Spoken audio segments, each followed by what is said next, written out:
Assalamualaikum warahmatullahi wabarakatuh. Apa kabar anak-anak ibu semua yang kelas 10 TKJ? Baiklah, selain ibu mengajar di bagian matematika, ibu juga mengajar di bagian kimia. Oke. Di pembelajaran kimia pada semester 1 ini, kita akan mempelajari bagaimana peran kimia, peran ilmu kimia dalam kehidupan kita sehari-hari. Di dalam peran kimia ada yang namanya materi. Sebelum kita mengetahui apa aja materi yang ada di dalam kehidupan kita, yang pertama kita pelajari dulu apa itu materi. Setelah itu kita akan pelajari bentuk dan wujud dari materi. Selanjutnya kita akan pelajari perubahan dari materi. Baiklah anak-anak ibu, sekarang kita masuk kepada pembahasan tentang materi kita, yaitu perubahan materi. Yang pertama, perubahan materi dan pemisahan campuran. Yang kedua, yaitu tentang materi itu terdapat unsur, senyawa, dan campuran. Pengertian materi. Kita masuk ke pengertian materi.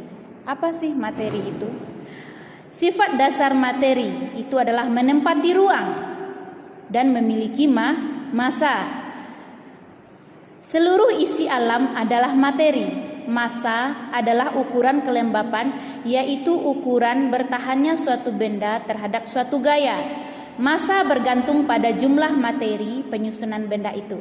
Semakin besar massanya, semakin besar pula daya tahannya terhadap suatu gaya. Jadi, jika sebuah benda itu semakin besar massanya, maka besar pula daya tahan benda itu terhadap gaya. Contohnya, jika meja yang kita dorong itu massanya besar atau berat, maka gaya yang diberikan terhadap benda itu juga akan besar. Itu maksudnya. Selanjutnya kita masuk ke di dalam materi ada juga energi. Apa sih itu energi? Ada yang tahu apa itu energi? Energi didefinisikan sebagai kemampuan melakukan kerja atau usaha. Energi dapat digolongkan ke dalam energi kinetik dan energi potensial. Energi kinetik adalah energi yang terkait dengan gerak.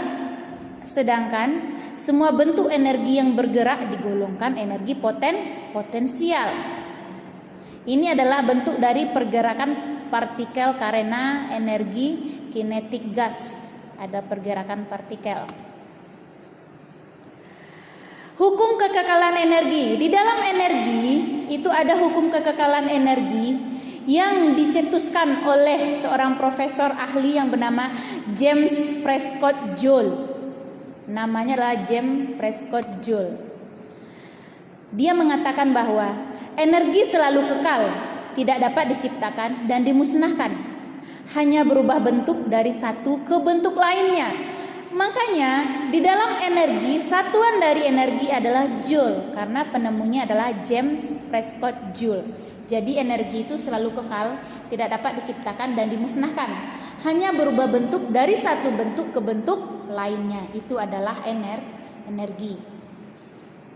Selanjutnya kita masuk ke sifat dari materi. Yang pertama adalah sifat fisis materi, dinyatakan keadaan atau penampilan fisiknya. Contohnya massa jenis, titik leleh, dan kalor jenis. Sifat kimia merupakan kemampuan suatu materi untuk berubah menjadi materi lain. Bentuknya daya oksidasi, keterbakaran, dan lain-lain. Selanjutnya ada sifat ekstensif, adalah sifat yang bergantung pada jumlah. Contohnya apa? Massa dan volume. Selanjutnya ada sifat intensif, adalah sifat yang tidak tergantung pada jumlah. Ada warna, rasa, massa jenis, titik leleh, dan titik didih. Itu adalah sifat dari materi. Selanjutnya kita masuk ke perubahan materi. Perubahan materi itu ada dua. Ada perubahan fisika namanya, dan ada perubahan kimia. Perubahan fisika bisa dilihat pada layar. Ada terdapat 3 tingkatan atau 3 grafik. Di sini ada yang berbentuk cair, ada yang berbentuk padat, dan ada yang berbentuk gas. Jika dari padat menuju ke cair, itu namanya apa namanya? Dari padat ke cair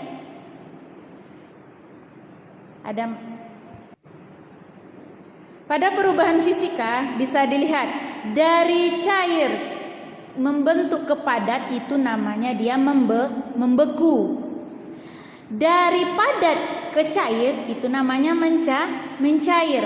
Dari padat ke gas itu menyublim atau namanya sublimation. Sedangkan dari gas ke padat namanya deposisi atau deposition. Selanjutnya, apabila suatu zat itu cair, dia berubah bentuk ke gas, itu namanya menguap. Ya, itu namanya menguap atau condensation. Selanjutnya, apabila zat itu dari gas dia menuju cair, itu namanya dia mengembun. Sudah paham? Itu adalah perubahan fisika. Selanjutnya perubahan kimia. Bisa dilihat di sini perubahan kimia itu bisa dilihat di dalam bentuk. Perubahan kimia adalah perubahan yang membentuk zat baru. Contohnya di sini ada pembakaran, karatan pada besi dan perubahan warna pada zat. Nah, ini dia. Perubahan yang menghasilkan materi baru disebut dengan perubahan kimia. Sedangkan yang tidak menghasilkan materi baru disebut dengan perubahan fisika. Contoh dari perubahan fisika apa? Di sini ada, bisa dilihat di layar, ada contohnya es yang mencair, ada juga dua jenis perubahan fisika yaitu perubahan Joule dan pelarutan. Pedataan partikel zat padat tersusun rapat dan relatif diam di tempatnya. Selanjutnya perubahan kimia. Perubahan kimia adalah perubahan yang menghasilkan materi baru. Misalnya perkaratan besi atau kertas yang dibakar. Perkaratan pada besi dan kertas yang dibakar itu adalah menghasilkan zat baru. Itu disebut dengan perubahan kimia. Perubahan kimia dapat disebut sebagai reaksi kimia. Beberapa perubahan reaksi kimia seperti, dilihat, perubahan warna adalah sifat khas zat. Oleh karena itu, perubahan warna merupakan salah satu petunjuk bahwa telah terbentuk zat baru. Jika suatu zat itu berubah warna, maka itu merupakan perubahan menjadi zat yang baru. Pembentukan gas hasil reaksi dapat kita amati berupa gelembung yang keluar dari campuran reaksi dari pemanasan pada titik didih tertentu. Baiklah, itulah perubahan kimia. Bagaimana anak-anak ibu dengan pemaparan materi yang telah ibu jelaskan tadi? Sudah dapat ditarik kesimpulannya? Yang pertama, materi. Materi itu apa? Segala sesuatu yang partikel, yang menempati ruang. Semua benda di dalam kehidupan kita itu adalah materi. Materi terbagi atas 3. Dia ada unsur, ada senyawa, dan ada campuran. Baik, wujud materi bisa dia berwujud padat, cair maupun gas. Selanjutnya perubahan materi, ada perubahan fisika dan ada perubahan kimia. Perubahan fisika itu tidak membentuk zat baru, dia hanya merubah bentuk saja. Sedangkan perubahan kimia, dia akan membentuk zat baru. Dia akan berubah dari zat awal ke zat yang baru. Oke, itu kesimpulan yang bisa dapat kita tarik. Baiklah, mungkin sampai di sini materi yang bisa ibu sampaikan. Ibu akhiri dengan alhamdulillahirabbil alamin. Assalamualaikum warahmatullahi wabarakatuh.